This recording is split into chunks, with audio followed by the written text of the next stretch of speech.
মেরাবের চোখে চোখ পড়তেই স্নেহা চোখ নামিয়ে রুমে ঢুকে। মেরাব ফোন কানে নিয়েই বলে, কিছু বলবে? হ্যাঁ, আপনাকে নিচে ডাকছে। কে?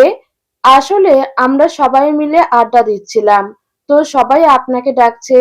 তুই গিয়ে বল আমি আসছি। স্নেহা মাথা নাড়িয়ে বলে, ঠিক আছে। স্নেহা রুম থেকে বেরিয়ে নিজের মাথায় নিজেই গাঁটটা মেরে বিড়বিড় করে বলে ওঠে, ছি স্নেহা, তুই কিনা ওই বজ্জাত লোকের দিকে তাকিয়েছিলি? তোর চোখ দিন দিন খারাপ হয়ে যাচ্ছে স্নেহা, ভালো হয়ে যা। স্নেহা বিড়বিড় করে কথা বলতে বলতে নিচে ড্রয়িং রুমে চলে আসে। সায়দার পাশে বসতে বসতে বলে, ভাইয়াকে ডাকতে গিয়ে দেখি ফোনে কথা বলছে। পরে উনাকে নিচে আসতে বললাম, উনি বলল একটু পরে আসবে। সায়দা মাথা তুলে বলে, তাহলে আসবে। আর স্নেহা, তুই কি মেহেন্দি লাগাবি? আয় লাগিয়ে দেই। স্নেহা হাত বাড়িয়ে দিয়ে বলে, দিয়ে দাও, না করব না। সায়দা হেসে স্নেহার হাতটা ধরে মেহেন্দি দিতে থাকে। পাশে থেকে সাদাফ মুখ বেঁকিয়ে বলে ওঠে, তোরা ভাই কেমন জানি সাজুগুজু মেহেন্দি নেল পালিশ ছাড়া থাকতেই পারিস না। স্নেহা বলে, ভাইয়া তুমি এগুলো বুঝবে না। সাদাফ গা ছাড়া ভাব নিয়ে বলে ওঠে, না বাবা, আমি বুঝতেও চাই না। স্নেহা মৌ, শোন, বলো, ধর তোদের যদি বিয়ে হয়, তারপর যদি তোদের স্বামী তোদেরকে সাজুগুজু করতে না দেয়, মেহেন্দি পড়তে না দেয়, তখন কি করবি? মৌ কটমট দৃষ্টিতে তাকায় সাদাফের দিকে। আর স্নেহা ডোন্ট কেয়ার ভাব নিয়ে বলে ওঠে, তখন আর কি করব? ওই স্বামীকেই হাত পা ভেঙে শুইয়ে রাখবো। সাদাফ অবাক হওয়ার ভঙ্গিমায় বলে, বাবা, তুই এত কিছু করবি? স্বামীকে যদি হাত পা ভেঙে শুইয়ে রাখিস তাহলে খাবি কি? স্নেহা দোপাটি দাঁত বের করে বলে, কেন, স্বামীর কিডনি তো আছেই, কিডনি দুটো বিক্রি করে দেবো, ঝামেলা শেষ। আসলেই তোর বুদ্ধির তুলনা নেই, একেবারে গোবর মার্কা বুদ্ধি। এই কথা শুনতেই স্নেহা পাশে থাকা কুশন হাতে নিয়ে সাদাফের দিকে ছুড়ে মারে। সাদাফ সেটাকে ক্যাচ করে হেসে হেসে বলে, তোর স্বামীর কপালে সত্যিই দুঃখ আছে রে। ওদের হাসি ঠাট্টার মাঝে মীরাব এসে বসে সাদাফের পাশে। সাদাফের কাঁধে হাত রেখে বলে ওঠে, কার স্বামীর কপালে দুঃখ আছে? কার আবার? ওই দুই মহাপ্রাণীর।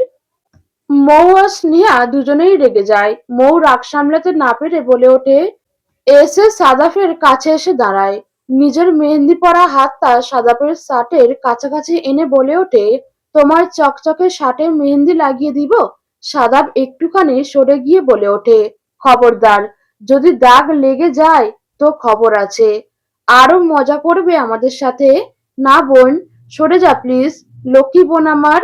মীরাব তখন মৌয়ের হাত ধরে টেনে নিজের পাশে বসায়।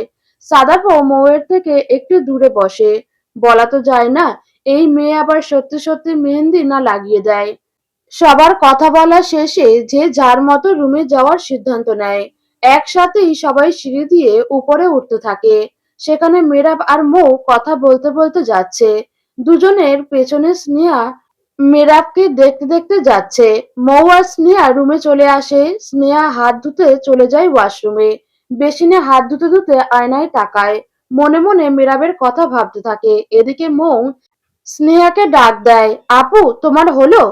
স্নেহা সাথে সাথে ভাবনার আদল থেকে বেরিয়ে বলে ওঠে, আসছি। স্নেহা রুমে চলে আসে। সেই সাথে মৌও ওয়াশরুমে হাত ধুতে ধুতে চলে যায়। স্নেহা রুমের দরজা বন্ধ করে শুয়ে পড়ে। পরদিন সকালে শীতটা এখন একটু কমে আসছে। সূর্যের কিরণও ধীরে ধীরে কুয়াশার সাথে মিলিয়ে যাচ্ছে। আজ মেরাব আগে ঘুম থেকে উঠে গিয়েছে। ফ্রেশ হয়ে নিচে আসতেই দেখে রহিমা আন্টি কিচেনে কাজ করছে। তিনি মেরাবকে দেখা মাত্রই বলে ওঠেন, কফি বানিয়ে দিব? না, একটু পর দিন, আমি একটু বাগান থেকে আসছি। মেরাব সদর দরজা খুলে চলে যায় বাড়ির বাইরে। বাগানে এসে দোলনায় বসে। আজকের সকালটা কেন যেন সত্যি মেরাবের কাছে একটু আলাদা রকমের সুন্দর লাগছে। ওদিকে দূর থেকেও যে মেরাবকে একজোড়া চোখ পরখ করছে তা মেরাবের অজানা। আসলেই অজানা। স্নেহা রুমের ব্যালকনির দরজা খুলে চুলে ব্রাশ করছিল আর তাকে আনমনে দেখে যাচ্ছিল। মেরাব সেদিকে কোনো খেয়ালই করেনি। মেরাবের ফোনে কল আসে। মেরাব কল রিসিভ করে কথা বলতে বলতে উঠে হাঁটতে থাকে। হাঁটতে হাঁটতে মেরাবের চোখ যায় দোতলায় মৌয়ের রুমের ব্যালকনির দিকে। মেরাব দেখার স্নেহা তৎক্ষণাৎ সরে দাঁড়ায়। নিজেকে আড়াল করে ফেলে। মীরা ব্যালকনির দিকে তাকিয়ে মুচকি হেসে কথা বলতে বলতে অন্য সাইডে চলে গেল। স্নেহা মিনিট ২ পরে একটু উঁকি দিল। মীরাবকে তখন বাগানে দেখতে পেল না। মনটা হঠাৎ করেই খারাপ হয়ে গেল। ব্যালকনিতে এসে মনে মনে বলে, স্নেহা, তোর নজর শেষমেশ ওইদিকেই গেল। ছেলেটাকে তুই আগেও দেখিসনি, একদিনের ভিতরে ছেলেটাকে চোখে হারাচ্ছিস। এই বলে স্নেহা পুরো বাগানে এদিক ওদিক তাকিয়েছিল, কিন্তু মীরাবকে দেখতে পায় না। স্নেহা বেতের চেয়ারে ধপ করে বসে বিড়বিড় করে বলে, আমি কি তাহলে সত্যিই ওনাকে চোখে হারাচ্ছি? সকালবেলা খাবার খাওয়ার সময় মীরাব আর স্নেহা পাশাপাশি বসে। স্নেহা মনে মনে একটু খুশি, তবে তা প্রকাশ করার কোনো ইচ্ছেই হচ্ছে না। মীরাবও গম্ভীর হয়ে খেতে শুরু করে। খাওয়ার মাঝে স্নেহার মাথায় বদবুদ্ধি এসে চাপে। খেতে খেতে মীরাবের পায়ে পাড়া দেয়। মীরাব আর চোখে তাকায় স্নেহার দিকে, কিন্তু স্নেহার কোনো প্রতিক্রিয়া নেই। মীরাব বিষয়টা আমলে না নিয়ে খেতে শুরু করে। মনে করে হয়তো ভুলে লেগে গিয়েছে। মিনিট ২ পরে স্নেহা আবারও মীরাবের পায়ে পাড়া দেয়। মীরাব এবার শিওর যে এটা ভুল করে না, ইচ্ছে করে। মীরাবও তো কম নয়, সে উল্টো স্নেহার পায়ের উপর পা দিয়ে রাখে। স্নেহা পা সরাতে চাইলেও পারে না। মীরাব স্নেহার দিকে তাকিয়ে বাঁকা হাসে। স্নেহা মনে মনে বলে, এবার ফেঁসে গিয়েছি, দূর চাই, কি জন্য যে খোঁজাতে গেলাম। খাবার খাওয়ার পর্ব শেষ হতেই নাসিমা বেগম বাড়িতে চলে যাওয়ার কথা জানান, কিন্তু স্নেহার বাড়ি যাওয়ার কোনো ইচ্ছেই হচ্ছে না। কালকে থেকে স্নেহার আবার কলেজে খোলা, বাড়ি যেতেও হবে, কিন্তু মীরাবকে দেখার তীব্র লোভ জাগছে তার। অল্প সময়ের মধ্যে মীরাবকে ভালোবেসে ফেলেছে, বলতে গেলে একতরফাই ভালোবাসে। স্নেহা তার মাকে জানায় এখন যাবে না, বিকেলে যাবে। নাফিসা বেগম আর কি বলবেন, মেয়ে যখন বলেছে বিকেলে যাবে তাহলে তাই। মীরাবও সেখানে ছিল। সে স্নেহার না যাওয়ার কারণও বুঝতে পেরেছে। মীরাবও দেখতে চাচ্ছে স্নেহা কি করে। এটা শিওর স্নেহা তো তার উপর ফিদা। ওর হাবভাবই বলে দিচ্ছে। মীরাব স্নেহার দিকে এক নজর তাকিয়ে উঠে রুমে চলে গেল। স্নেহা মীরাবের যাওয়ার দেখে মনে মনে বলে, লোকটা এক জায়গায় বসে থাকতে পারে না, এত জায়গা বদল করা লাগে কেন উনার, তাই বুঝি না। আর একটু বসে থাকলে কি এমন ক্ষতি হতো। মীরাব চলে যাওয়ার পরেই রহিমা আন্টি কফি নিয়ে এলেন। মীরাবের জন্য এনেছেন, কিন্তু মীরাব মাত্র উপরে চলে গেল। রহিমা আন্টি যেই সিঁড়ি দিয়ে উপরে উঠতে যাবে, ঠিক তখনই স্নেহা সিঁড়ির দিকে এগিয়ে গিয়ে বলে, আন্টি, কফি কার জন্য? মীরাবের জন্য। স্নেহা হালকা হেসে বলে, আমিও ওই রুম হয়ে মৌয়ের রুমে যাব। কফিটা আমাকে দিন, আমি যাওয়ার সময় দিয়ে যাব। ঠিক আছে, এই নাও। স্নেহা কফির মগটা হাতে নিয়ে খুশি মনে মীরাবের রুমের দিকে চলে গেল। রুমের সামনে এসে পর্দা সরিয়ে বলে, ভাইয়া আসবো? মীরাব স্নেহার দিকে তাকিয়ে বলে, এসো। স্নেহা এগিয়ে গিয়ে কফিটা মীরাবের দিকে দেয়।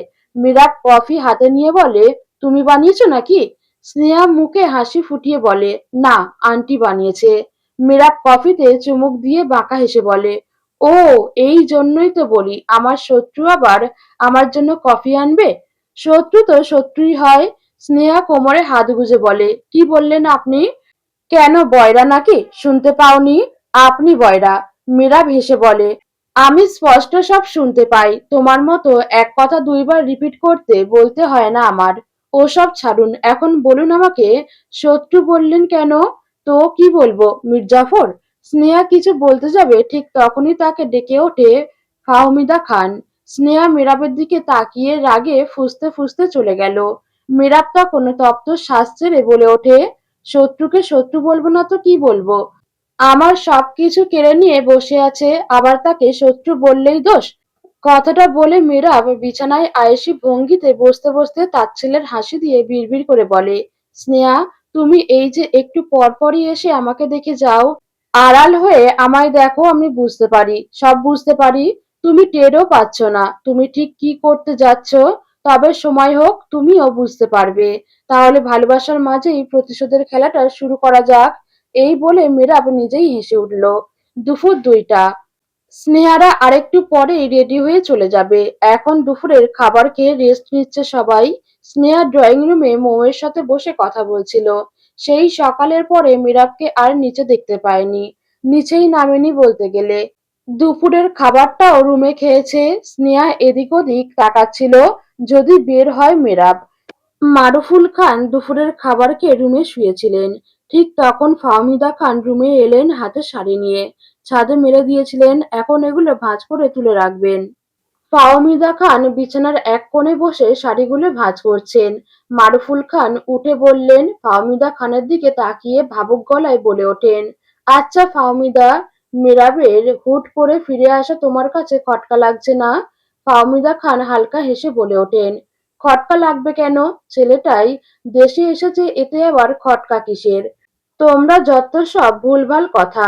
মারুফুল খান চুপ করে নিজেই ভাবতে লাগলেন, তার কাছে সত্যিই খটকা লাগছে মীরাবের আশা। কোনো রিজন ছাড়া মীরাব তো আসার কথা না। এদিকে নাসিমা বেগম তখন স্নেহাকে রেডি হতে বললেন। স্নেহা রেডি হওয়ার জন্য উপরে চলে গেল। মৌয়ের রুমে ঢোকার আগে মীরাবের রুমের সামনে এসে দাঁড়ালো। উঁকি দিয়ে দেখলো মীরাব রুমে নেই। স্নেহা ঘুরে দাঁড়িয়ে ভাবতে লাগলো, মীরাব কোথায় যেতে পারে? ভাবতে ভাবতে স্নেহার মীরাবের দরজা হালকা হেলান দিয়ে দাঁড়ায়। এর কিছুটা দূরে মারুফুল খান স্নেহাকে ডাক দেন। স্নেহা যাওয়ার জন্য যেই পা বাড়াবে ঠিক তখনই রুমের ভেতর থেকে মীরাব স্নেহার চুলের বিনুনি ধরে টান দেয়। মারুফুল খান স্পষ্ট দেখতে পেলেন স্নেহাকে রুমের ভিতর থেকে টান দিয়েছে। তিনি পুরো ব্যাপারটা দেখতে তিনি ধীর পায়ে এগিয়ে এলেন। স্নেহা আচমকা টান সামলাতে না পেরে পড়ে যেতে নিলে মীরাবের শার্ট খামচে ধরে। মীরাবও স্নেহার কোমরে হাত রেখে স্নেহাকে ধরে। মারুফুল খান দুজনকে এই অবস্থায় দেখে বাকরুদ্ধ।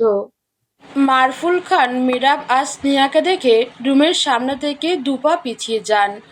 মীরাব সেটা দেখতে পেয়ে সাথে সাথে স্নেহাকে সোজা করে খানিকটা বিরক্তি প্রকাশ করে বলে, দেখে চলতে পারো না, একবারে গায়ের উপর এসে পড়তে হবে? স্নেহা স্তব্ধ মীরাবের কথা শুনে। যেই মীরাবকে কিছু বলার জন্য মুখ খুলবে ঠিক তখনই মীরাব স্নেহার মুখ চেপে ধরে। স্নেহা ড্যাব ড্যাব চোখে তাকালো মীরাবের দিকে। মীরাব একটু গলা উঁচিয়ে শব্দ করে বলে ওঠে, তোমার শক্তি নেই, খাও না নাকি? একটু চুল ধরে টান দেওয়াতেই পড়ে যেতে হবে? ভাগ্যিস ধরেছিলাম, না হলে তো দাঁত সব কটা এখনই ভাঙতো। মারুফুল খান চলে যান জায়গা থেকে। মেহরাব দরজার বাইরে এসে হালকা উঁকি দিয়ে দেখে তার বাবা আছে কিনা। যেই দেখেছে চলে গিয়েছে ঠিক তখনই মেহরাব স্নেহার মুখ ছেড়ে দেয়। স্নেহা তখনও এক ধ্যানে মেহরাবের দিকে তাকিয়ে আছে। মেহরাব স্নেহাকে সজাগ করতে ধমক দেয়, এই মেয়ে, জেগে জেগে স্বপ্ন দেখছো নাকি?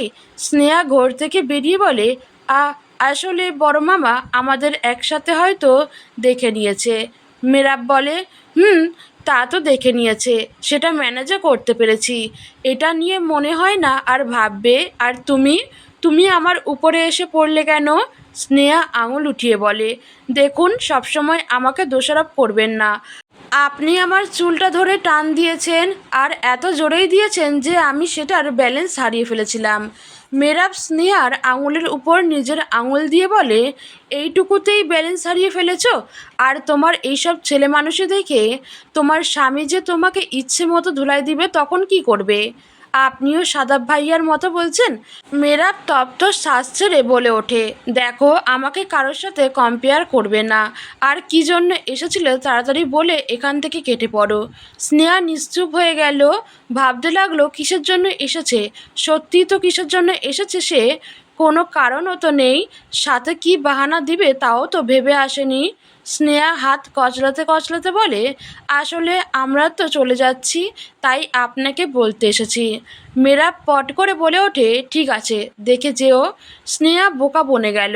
মনে মনে ভাবতে লাগলো, এই লোকটা তো একটু সুন্দর করেও বলতে পারতো, না হয় একটু এগিয়েই দিতে পারতো, কিন্তু তার মধ্যে গুরুগম্ভীর ভাবটা বেশি। নিজে থেকে আগ বাড়িয়ে একটা কথাও বলে না। মেরাব গাড়ির চাবি নিয়ে বের হতে হতে বলে, এসো। কোথায়? আমি রুম থেকে বের হব। তুমি কি করবে একা একা? স্নেহা রুম থেকে বের হতে হতে বলে, আপনি কোথায় যাবেন এখন? না মানে গাড়ির চাবি নিয়ে বের হলেন তাই বললাম। মেরাব রুমের দরজা চাপিয়ে দিয়ে বলে ওঠে, বন্ধুর সাথে দেখা করতে। স্নেহা বিড়বিড় করে বলে ওঠে, ভেবেছিলাম হয়তো আমাদের নামিয়ে দিতে যাবে, কিন্তু এ তো দেখি তার উল্টো। মারুফুল খান রুমে এসে বিছানায় বসে পড়লেন।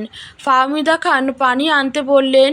ফাহমিদা খান বেশ আশ্চর্য, কারণ মারুফুল খান মাত্রই রুম থেকে বেরিয়েছিল আর এত তাড়াতাড়ি ফিরে এলো। ফিরে এসে আবার পানি চাইছে। ফাহমিদা খান পানির গ্লাসটা এগিয়ে দিয়ে বলেন, কি হয়েছে তোমার বলো তো? তোমাকে মোটেও ঠিক লাগছে না। মারুফুল খান পানি খেয়ে বলেন, ফাহমিদা স্নেহাকে তোমার কেমন লাগে? ফাহমিদা খান কপাল কুঁচকালেন। কেমন লাগবে? ভালোই তো লাগে। মেরাবের সাথে মানাবে? ফাহমিদা খান বসে বললেন, তুমি ঠিক কি বলতে চাইছো বলো তো? মেরাবের সাথে স্নেহার বিয়ের কথা বলতে চাইছি। ফাহমিদা খান চমকে উঠে বললেন, কি বলছো? মেরাব বিয়ে করবে ওকে? আর ছেলেটার দুদিন হলো এসেছে। তোমার কি ভালো লাগছে না? এখন বিয়ের কথা বলবে, আর ও যদি চলে যায় তখন? মারুফুল খান মাথা নাড়িয়ে বলেন, যাবে না। আমি একটু আগে গিয়েছিলাম, ওদের একসাথে দেখলাম, আর বুঝতে পারলাম মেরাব স্নেহার সাথে অতটা রাগ দেখালো না। আর আমার মনে হয় মেরাবকে স্নেহাই সোজা করতে পারবে। মেরাবকে যদি স্নেহার সাথে বিয়ে দিতে পারি তাহলে ছেলেটা খুব ভালো থাকবে। ফাহমিদা খান বলেন, কিন্তু বিয়ে দিলে এরপরে যদি পরে মর্জি ধরবে না। মেরাবের উপর বিশ্বাস আছে। মেরাব সন্ধ্যার দিকে বাড়ি আসে। ফাহমিদা খান কিচেনে রহিমা আন্টির সাথে রাতের জন্য খাবার রান্না করছিলেন। মেরাব ফাহমিদা খানের দিকে তাকিয়ে সোফায় গিয়ে বসে। মানুষটাকে দেখলে মেরাবের মায়ের কথা মনে পড়ে যায়। মেরাব এখনো পর্যন্ত তাকে মা বলে ডাকে না। এই নিয়ে ফাহমিদা খানেরও কষ্ট কম হয় না। তিনি এই মেরাবের জন্য এই বাড়ির বউ হয়ে এলেন, কিন্তু সেই মেরাব এখনও তার মায়ের জায়গায় তাকে বসাতে পারেনি। তবুও ফাহমিদা খান হাল ছাড়েননি। তিনি মেরাবের আদর যত্নের কমতি রাখেন না। ফাহমিদা খান মেরাবকে খেয়াল করতেই এগিয়ে এসে বলেন, মেরাব কিছু খাবে?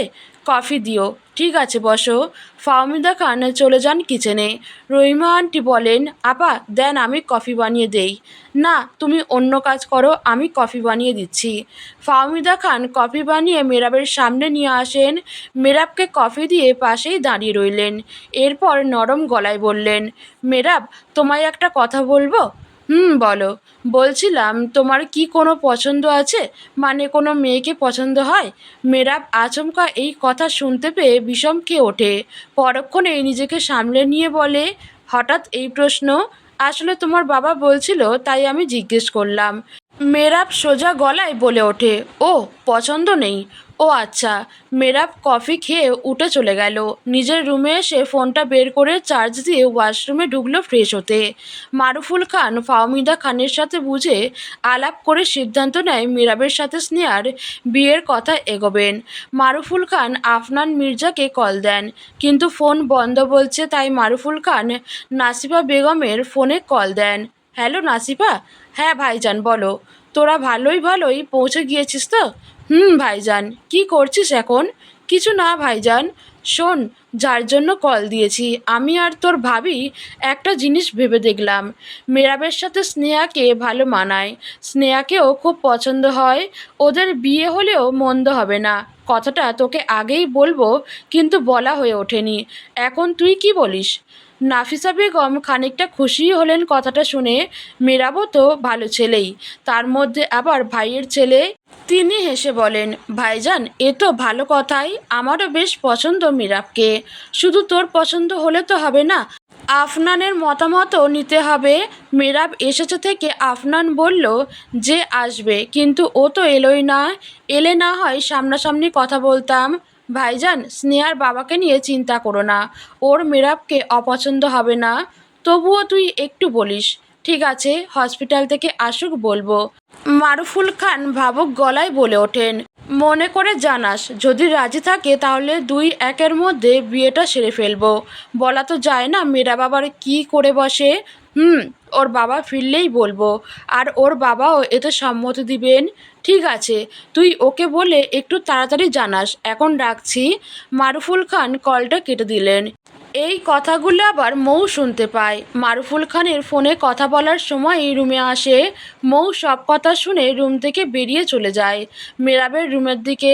এখন ভাইকে সবটা জানাবে। মৌ মেরাবের রুমে এসে দেখে তার ভাই ব্যালকনিতে বসে ফোনে কথা বলছে। মৌ তড়িৎ পায়ে মেরাবের কাছে যায়।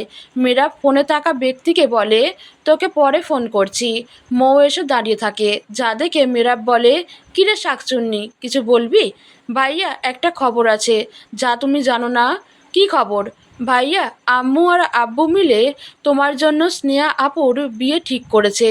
মেরাব হাসলো, তবে কোনো প্রতিক্রিয়া দেখালো না, যেন এইটা শোনার জন্যই অপেক্ষায় ছিল। মৌ বলে, ভাইয়া, ওরা তোমার সাথে আলোচনা না করেই বিয়ের কথা এগিয়ে নিয়ে যাচ্ছে, তাই আমি তোমাকে জানাতে এলাম। মেরাব মৌকে পাশে বসিয়ে বলে, ওরা আমাদের বাবা মা, ওরা যা সিদ্ধান্ত নিবে তা আমাদের ভালোই হবে, খারাপ হবে না। পরক্ষণেই মৌকে বলে, ওসব ছাড়, এখন একটা কাজ করে দে তো। কী কাজ বলো? আমার মাথাটা টিপে দে তো, মাথাটা খুব ধরেছে। ঠিক আছে। মৌ উঠে দাঁড়িয়ে মেরাবের মাথায় হাত দেয়। এর একটু পরেই মেরাব নীরবতা ভেঙে নিরেট গলায় বলে, মৌ, কেউ যদি কোনো কারণ ছাড়াই তোর জীবনের সবচেয়ে প্রিয় মূল্যবান জিনিস ছিনিয়ে নেয়, তখন তুই তাকে কি করবি? মৌ স্বাভাবিকভাবেই উত্তর দেয়, ভাইয়া, ওকে একদম মেরে ফেলবো। না, মেরে ফেললে তো এখানেই সব শেষ হলো। সেটাকে ঘুরিয়ে প্রতিশোধ নিতে চাইলে কি করবি? ভাইয়া, আমি কোনো প্রতিশোধ বুঝি না, ওকে একদম মেরেই ফেলবো। মেরা মুখে বাঁকা হাসি ফুটিয়ে মনে মনে বলে, আমি এমনি এমনি মারবো না, জ্বালিয়ে পুড়িয়ে শেষ করে দিব। শুধু স্নেহার সাথে বিয়ের অপেক্ষা। ওরা আমার মূল্যবান জিনিসটা যেভাবে কেড়ে নিয়েছে, আমি ওদেরকে ছাড়বো না। শুধু আল্লাহ আল্লাহ করে বিয়ে পর্যন্ত যাক। আফনান মির্জা আর স্নেহা মুখোমুখি হয়ে খাবার খেতে বসেছেন। স্নেহা তার মায়ের থেকে বিয়ের কথাটা শুনে মহা খুশি। যাই হোক, যাকে পছন্দ হয়েছিল তাকে বলার আগেই বিয়ের কথা উঠে এসেছে, যার জন্য স্নেহার খুশির শেষ নেই।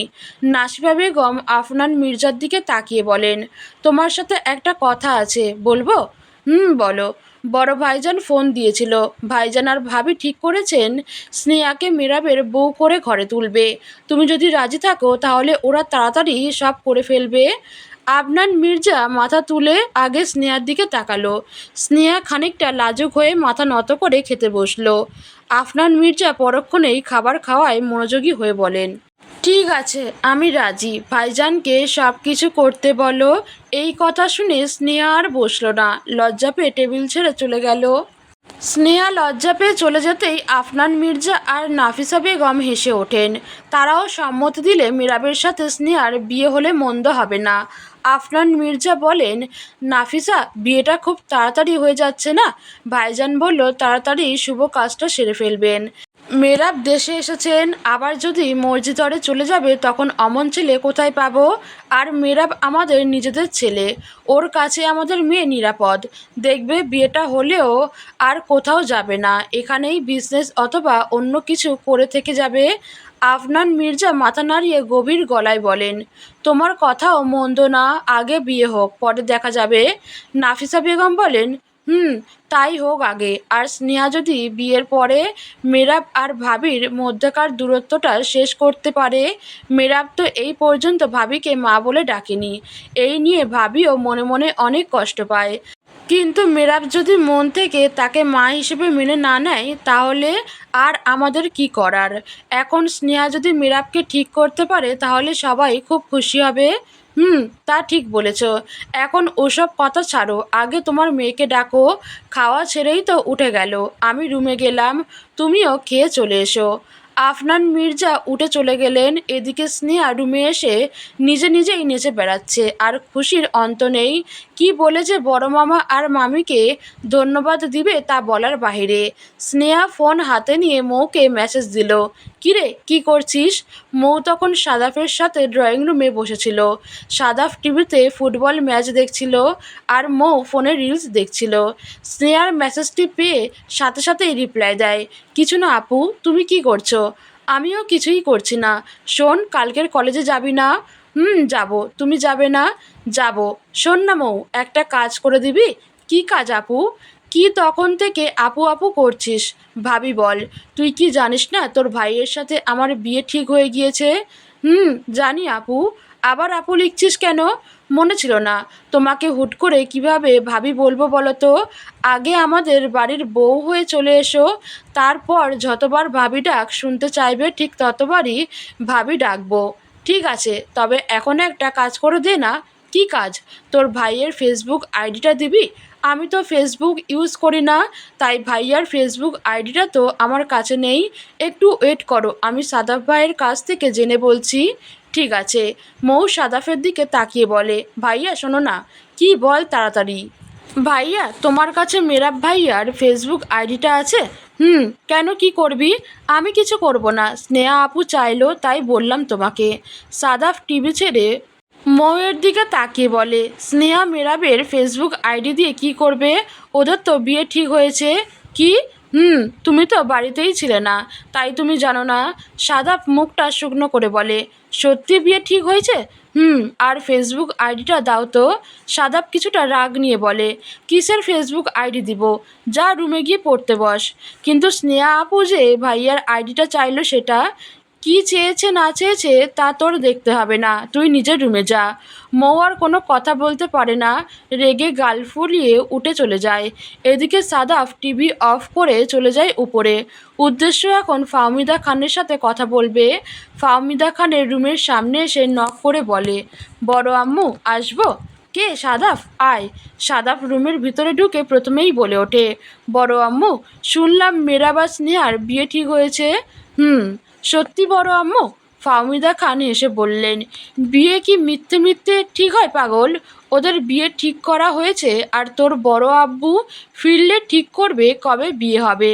বিয়েটা বেশ জাঁকজমকভাবে হবে, না ঘরোয়াভাবেই হবে?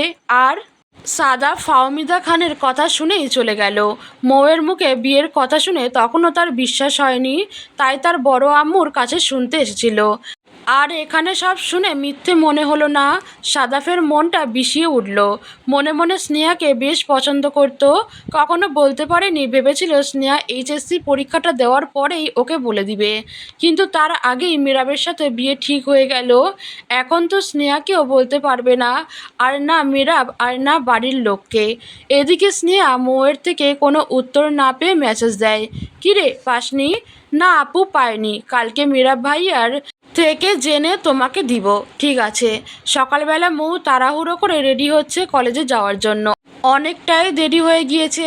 মৌ রেডি হয়ে সিঁড়ি দিয়ে খুব তাড়াহুড়ো করে নামছে। তাকে দেখে সাহারা খান বলেন, এই আস্তে হাঁট, পড়ে যাবি। মৌ সিঁড়ি থেকে নেমে এসে বলে, পড়বো না ছোটো মা। তো এত তাড়াহুড়ো করে কোথায় যাচ্ছিস? কলেজে, অনেক দেরি হয়ে গিয়েছে। এই শুনে সাহারা খান সাদাফের দিকে তাকিয়ে বলে, সাদাফ যা তো বাবা, মৌকে নিয়ে আয়। সাদাফ মুখ ঘুরিয়ে বলে, পারবো না আমি, ড্রাইভারকে বলো। মৌ সাদাফের সামনে এসে দাঁড়িয়ে বলে, তুমি নিয়ে চলো না। পারবো না আমি। এই বলে সাদাফ উঠে চলে যায় বাইরের দিকে। কালকে রাত থেকে এমন চেতে আছে, কেউ কিছু বললে ধূপধাপ না করে। ফাহমিদা খান এলেন। তিনি মৌকে দেখে বলেন, তোর বাবা চলে গেল, তোকে খুঁজলো, তখন তুই কোথায় ছিলি? আমি আরও ভেবেছি তুই হয়তো চলে গিয়েছিস। আম্মু ঘুম থেকে উঠতে দেরি হয়ে গিয়েছে। বাবা চলে গিয়েছে আর সাদাব ভাইয়া চলে গেল, তাহলে এখন যাবো কার সাথে? সাহারা খান বলেন, মেরাবকে বল। ভাইয়াকে বলবো? হুম, গিয়ে বলে দেখ না করবে না। মৌ তার মায়ের দিকে তাকালো। ফাহমিদা খান মেয়ের দিকে তাকিয়ে হেসে বলেন, যা বলে দেখ না করবে না। মৌ তড়িৎ পায়ে উপরে উঠে গেল। মেরাবের রুমের সামনে এসে দরজা ধাক্কিয়ে বলে ওঠে, ভাইয়া তুমি কি উঠোনি? মেরাব রুমের দরজা খুলে দিয়ে বলে, কোনো কিছু বলবি? ভাইয়া আমায় একটু কলেজে নামিয়ে দিয়ে আসবে? সবাই না আসলে চলে গিয়েছে, সাদাব ভাইয়াও চলে। মেরাব মৌকে থামিয়ে দিয়ে বলে ওঠে, হয়েছে থাম, আমি চাবি নিয়ে আসছি। মেরাব গাড়ির চাবি নিয়ে এসে মৌকে নিয়ে বেরিয়ে যায়। মেরাব মৌকে কলেজের সামনে নামিয়ে দিয়ে চলে আসবে, ঠিক তখন তার সাথে দেখা হয় আফনান মির্জার। সেও স্নেহাকে দিতে এসেছে। মেরাব আফনান মির্জাকে দেখে গরম হয়ে উঠে বলল, বুকের ভিতরে জমে থাকা পুরনো রাগ ধাই ধাই করে জ্বলে উঠল। স্নেহা মেরাবকে দেখিয়ে তার বাবাকে বলে, আব্বু, ও হচ্ছে মেরাব। আফনান মির্জা মেরাবকে দেখে এগিয়ে আসতে নেবে, ঠিক তখন মেরাব গাড়ির কাঁচ উঠিয়ে স্টার্ট দিয়ে চলে গেল। বিষয়টা এত তাড়াতাড়ি হয়েছে যার জন্য আফনান মির্জা বলে ওঠেন, মেরাব হয়তো খেয়াল করেনি, না হলে তো তোমাকে দেখেও অন্তত দাঁড়াতো। আব্বু, ঠিক বলেছ। যাই হোক, তুমি কলেজে যাও, মেরাবের সাথে পরে কথা বলে নিব। মেহরাব স্টিয়ারিংয়ে জোরে হাত রেখে বলে ওঠে, আমার সব কিছু শেষ করে দিয়েছে ওই আফনান মির্জা। ভালোর মুখোশ পরে ঘুরলেই কি ওকে ছেড়ে দিব আমি? আমার থেকে আমার মাকে কেড়ে নিয়েছে, আমি ওর থেকে ওর মেয়েকে কেড়ে নিব। বোঝাবো প্রিয় মানুষ হারালে কি পরিমাণ যন্ত্রণা পোহাতে হয়। এই মুহূর্তে মেহরাবের ফোন বেজে ওঠে। স্ক্রিনে তাকিয়ে দেখে আসিফ। মেহরাবের খুব কাছের বন্ধু আসিফ একটা কাজে ঢাকার বাইরে গিয়েছিল, তাই মেহরাবের সাথে দেখা করতে পারেনি। মেহরাব ভাই, কেমন আছিস? ভালো, তুই? ভালো বন্ধু, আজ সব কাজ শেষ, আমি আসছি। মেহরাব মুখে এক চিলতে হাসি ফুটিয়ে বলে, আয়, তোর অপেক্ষাই করছি আমি। কখন আসবি? একটু পরেই বের হব। ঠিক আছে, আয়। সেদিন বিকেলেই আফনান মির্জা আর মারুফুল খান দুজনে মিলে ঠিক করেন বিয়েটা কবে হবে। দুজনে মিলে ঠিক করলো কালকেই ঘরোয়াভাবে শুধু বিয়ে পড়িয়ে স্নেহাকে তুলে নিয়ে আসবে। এরপরে একটু সময় নিয়েই অনুষ্ঠান করবেন। মেরাবও এসে সম্মতি দিয়েছে। পরদিন বিকেলে খানবাড়ির সবাই চলে গেল স্নেহাদের বাড়ি। স্নেহাদের পরিবারের সবাই গ্রামে থাকে। সেখান থেকে স্নেহার দুই কাজিন ফারিসতা ও নুজা আর স্নেহার ছোট চাচিও এসেছিল। আর স্নেহার চাচা কাজে ব্যস্ত থাকার কারণে আসতে পারেনি। বিয়ে পড়ানোর আগে মেরাব স্নেহার সাথে দেখা করার কথা জানায়। স্নেহা তার রুমে ছিল, লাল টুকটুকে বউ সেজে বসেছিল। মেরাব রুমে প্রবেশ করা মাত্রই ওর দুটো কাজিন চলে গেল। স্নেহা বিছানায় থেকে নেমে দাঁড়ালো। মেরাব সাদা পাঞ্জাবি পরে এসেছে। বরবেশে মেরাবকে দেখে স্নেহার চোখে মুখে একরাশ লজ্জা ঘিরে ধরল। মেরাব গলা খাকড়ি দিয়ে বলে ওঠে, কিছু কথা বলতে এসেছি। হ্যাঁ বলুন। তুমি কি আমাকে স্বইচ্ছায় বিয়ে করছো? হুম। তোমাকে কেউ জোর করেনি তো? না। আমার সাথে সারাটা জীবন থাকতে পারবে তো? স্নেহা মাথা তুলে তাকিয়ে বলে, হ্যাঁ পারবো। মেরাব চলে যায়। স্নেহা মুচকি হেসে বিছানায় এসে বসে। বিয়ে পড়ানোর পরে সবাই স্নেহাকে নিয়ে চলে আসে। বিয়ের মধ্যে সাদাব ছিল না। ও গ্রামের বাড়িতে চলে গিয়েছে কালকেই। ফাহমিদা খান স্নেহার হাত ধরে উপরে নিয়ে এলেন। মেরাবও এসেছে। ফাহমিদা খান মেরাবের রুমের সামনে এসে দেখেন রুমটা ভিতরে থেকে লক করা। সাথে সাথেই বলে ওঠেন, রুমের ভিতরে কে? রুমের ভিতর থেকে মৌ বলে, আম্মু, আমি আর সায়দা আপু আছি। কি করছিস? তাড়াতাড়ি দরজা খোল। মিনিট পাঁচেক পরে সায়দা আর মৌ দরজা খুলে দাঁড়ায়। সায়দার রুম আটকিয়ে বলে, রুমে যেতে দিব না। মেরাব কপাল কুঁচকে বলে ওঠে, কেন? ভাইয়া, বাসর ঘর সাজিয়েছি দুজনে অনেক কষ্ট করে। এখন টাকা না পাওয়া পর্যন্ত রুম ছাড়বো না। স্নেহা মুচকি হেসে উঠে ফাহমিদা খান বলেন, টাকা পয়সা পরে, এখন ওদের যেতে দে। না না বড় আম্মু, আমি যেতে দিব না। আগে টাকা দিবে, তারপর চলে যাব। আমাদের কষ্টের একটা দাম আছে তো নাকি? কি বলিস মৌ? মৌ বলে, আপু ঠিকই বলেছে। মেয়েরা ফোঁস করে শ্বাস ছেড়ে বলে, কত টাকা চাই? সায়দা হেসে বলে, এই 1,500। মেয়েরা মানিব্যাগ থেকে বের করে 5,000 টাকা গুনে আরো 2,000 টাকা দিয়ে দেয়। সায়দা টাকার দিকে তাকিয়ে বলে, মৌ চলে আয়। ফুলের টাকা থেকে বেশি টাকাই উঠে গিয়েছে। মৌ সায়দার সাথে রুমের বাইরে এসে দাঁড়ায়। ফাহমিদা খান স্নেহাকে নিয়ে আগে ভিতরে ঢুকলেন। মেরাব ঢুকতেই পেছন থেকে সায়দা মেরাবকে টেনে ধরে বলে, ভাইয়া কংগ্রাচুলেশন। মেরাব হালকা হেসে বলে, থ্যাংক ইউ। এবার ভিতরে যাও, দেখো কি সুন্দর করে সাজিয়েছি। আর বাসর রাতের জন্য অল দ্য বেস্ট। মেরাব ধমক দিয়ে বলে, যাবি এখান থেকে? সায়দা হেসে মৌকে নিয়ে চলে যায়। মেরাবও হেসে রুমে আসে। রুমটা ক্যান্ডেল লাইট আর ফুল দিয়ে সাজিয়েছে। এদিকে ফাহমিদা খান স্নেহাকে বিছানায় বসিয়ে মেরাবকে বলেন, মেরাব, তোমার কাছে কোনোদিন কিচ্ছুটি চাইনি, তবে আজ একটা জিনিস চাইবো। তুমি স্নেহাকে ভালোবেসে সারা জীবন আগলে রেখো। ও কোনো ভুল করলে ওকে মানিয়ে নিয়ে সামনের দিনগুলো পার করো, তবুও কখনো ছেড়ে যেও না। মেরাব ছোট করে জবাব দেয়, হুম। স্নেহা মেরাবের দিকে তাকিয়ে ভাবতে লাগলো, মামিমা কতগুলো কথা বললো আর উনি শুধু ছোট্ট একটা বললেন। আসলে উনি কি কথা বলতে পারেন না? মা হই তো হয়, তবুও কথা বলতে এত অনিচ্ছা কেন ওনার? স্নেহা ভাবতে ভাবতে মীরাবের দিকে তাকিয়ে রেগে উঠল। ফাহমিদা খান স্নেহার দিকে তাকিয়ে বলেন, তাহলে আসছি, কিছু দরকার হলে বলবি। ঠিক আছে। ফাহমিদা খান চলে যান। মেরাব দরজা লাগিয়ে দেয়। স্নেহা বিছানায় থেকে উঠে মেরাবের সামনে দাঁড়িয়ে একটু রাগী কণ্ঠে বলে ওঠে, আচ্ছা আপনার সমস্যাটা কি বলুন তো? মেরাব গা ছাড়া ভাব নিয়ে বলে, আমার আবার কি সমস্যা থাকবে? স্নেহা উদ্বিগ্ন কণ্ঠে বলে, উনি আপনার মা হয়তো, তাহলে উনার সাথে এত কম কথা বলেন কেন? মেরাবের শান্তশিষ্ট মুখটা রক্তবর্ণ ধারণ করল। স্নেহা এই বলেই থামে না, আরো বলে, ওই মানুষটাও তো মা ডাক শুনতে ইচ্ছে করে, আর আপনি নিজের ইগো বাদ দিয়ে একটা ডাক দিতেই তো পারেন। মেরাব ধমকে উঠে বলে, চুপ করো, তুমি যা জানো না তা নিয়ে এত কথা বলো না। স্নেহা জোর গলায় বলে, কেন বলবো না, 100 বার বলবো। উনি তো আপনার মায়ের মতোই, উনাকে মা ডাকতে এত সমস্যা কোথায়? এটাই তো বুঝি না আমি। আর উনি যদি আপনার নিজের মা হতো, এভাবে থাকতে পারতেন, নাকি নিজের মাকেও এমন করতেন?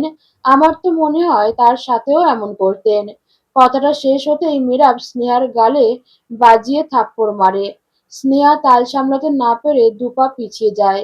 মেরাব এগিয়ে গিয়ে স্নেহার চোয়াল চেপে ধরে রাগে হিড়হিড় করে বলে, তোকে মানা করেছিলাম না, যা জানিস না তা নিয়ে কথা বলিস না।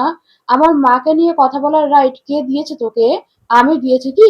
কি রে, কথা বলছিস না কেন? তোকে অ্যালার্ট করেছিলাম তো, তাহলে বললি কেন? মেরাব স্নেহার চোয়াল ছেড়ে দিয়ে বলে, আজ প্রথম বলেছিস তাই কিছু বললাম না।